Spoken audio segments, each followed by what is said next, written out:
நேற்று வந்து நம்ம பேசியிருந்ததுக்கு 20 வருஷம் முன்னாடி ஒரு செம்பரம்பாக்கம் ஏரி திறந்ததுக்கு என்கிட்ட சொல்லலை அப்படிங்கிறதுக்காக அயோக்கியத்தனம் அப்படிங்கிற வார்த்தையை திரு செல்வப்பெருந்தை பயன்படுத்துறார்.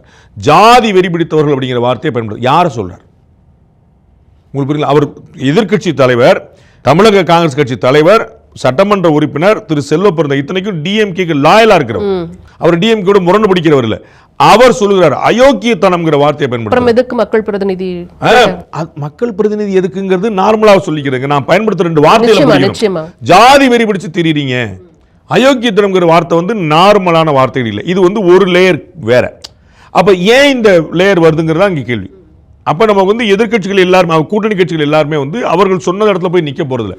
அவர் கூடுதலான சீட் அங்க கலந்துருக்காங்க. ஸோ டிஎம்கே உடையலைங்கிறது உண்மைதான், உடையாதுங்கிறது சொல்ல முடியாது. அது we have to wait and watch.